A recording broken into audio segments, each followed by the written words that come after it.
I think there is something we need to acknowledge here, and that is the fact that there are developers everywhere nowadays.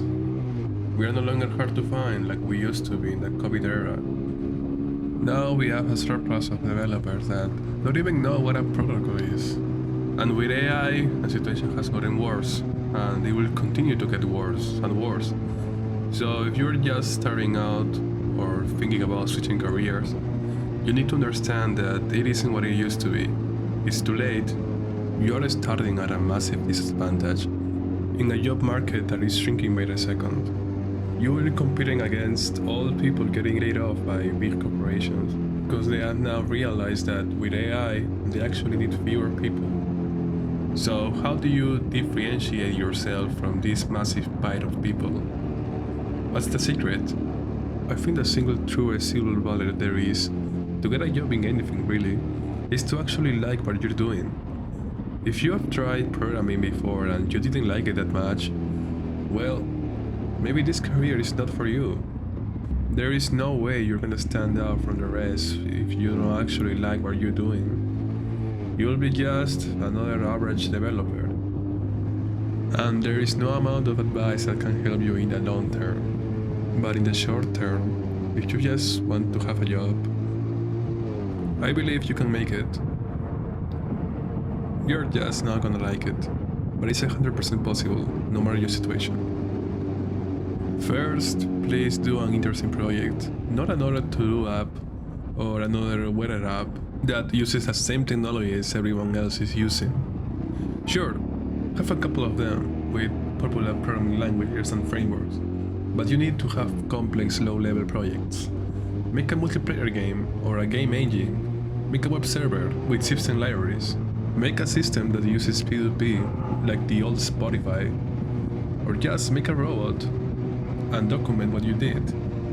And also add some type of visual representation of it. It can be an image, a GIF, or a video, so that the person evaluating your profile can get a general idea of what you did without reading all your documentation. Second, buy a domain and make a personal website. Put a brief introduction of who you are on there. It doesn't have to have anything fancy. It can just be an HTML file.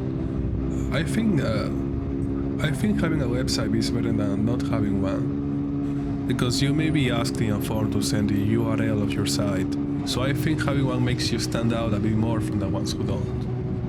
And third, learn the fundamentals. Learn about networks, databases, compilers, and operating systems.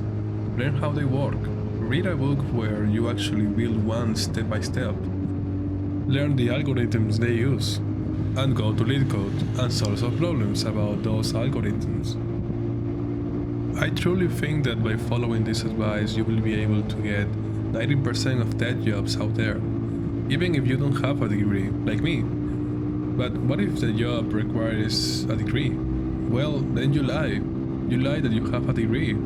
Send them a fake diploma and pray they don't realize you are lying. Of course, you need to be aware of the kind of company you are doing this to. If it's banking, chances are you're gonna be background checking every way. But if it's not, then you can try.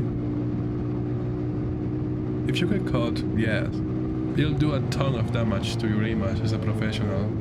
But if you need a job, then just do it. There is no shame in it. You just want to work. Personally, I don't plan to stay in this field for long. With AI, this career is not what it used to be. But that's a topic for another video. That's all I have for today. See ya.